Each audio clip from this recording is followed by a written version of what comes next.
Hi guys, welcome back. So Scotland get the job done 29-20 against Japan.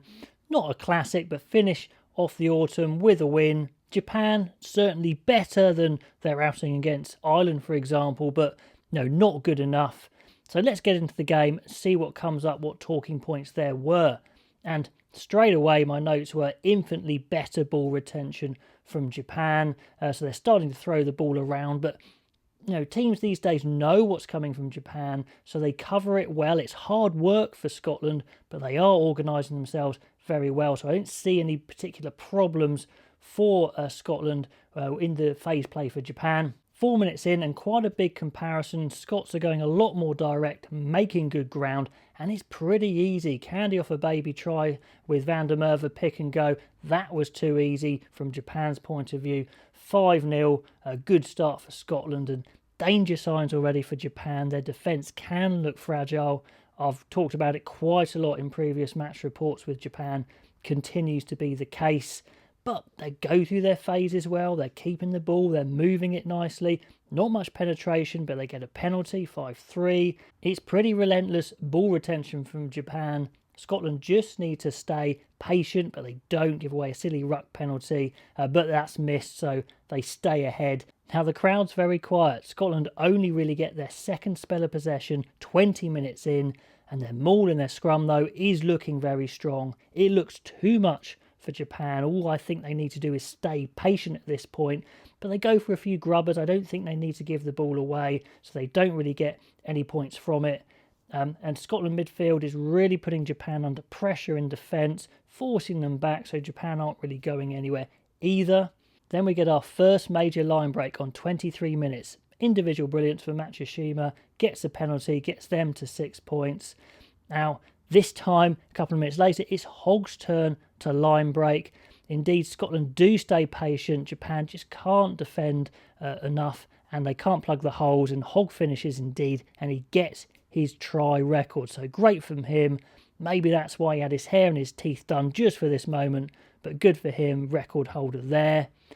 Japan, for the rest of the half, continue to move the ball well, but Scotland continue to defend very well. It looks fairly comfortable.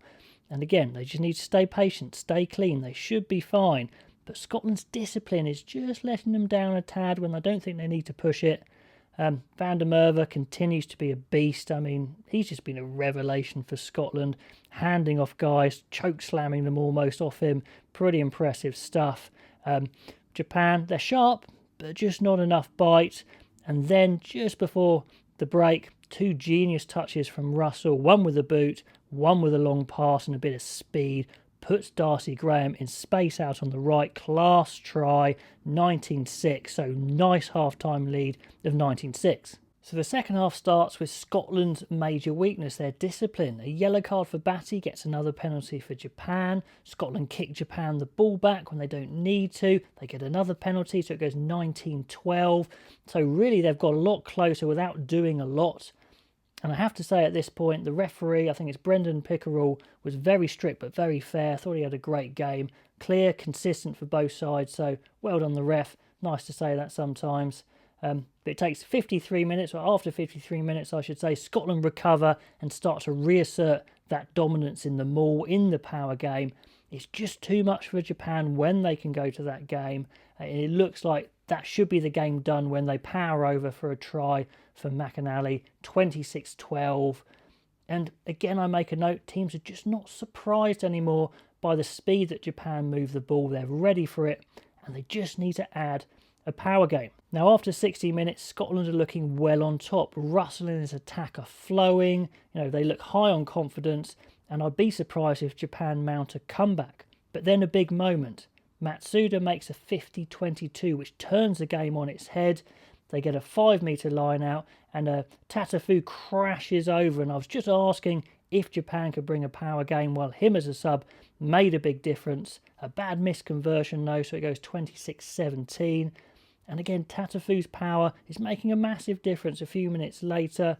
Get a penalty off his power, 26-20. So they're only one converted try away from taking the lead out of nothing, really. Big substitution, that one. And Scotland never quite managed to put Japan in the box and grind them down. I really thought if they just maintained possession and territory, they could have won by a bit more. But anyway, Japan can't get out of their half. And they have a penalty right at the end, Scotland. And Russell wants to go to the corner. I have no idea why. He just loves playing rugby. But 3 points would obviously put it beyond a converted try. So they kick that 3 points. Full time, 29-20. So job done for Scotland. They will definitely feel they could have controlled it a lot better. Japan had a lot more ball, but whenever Scotland went to their power game especially, it felt like they had far too much for Japan. So let me know what you think below, guys, and I will catch you next time.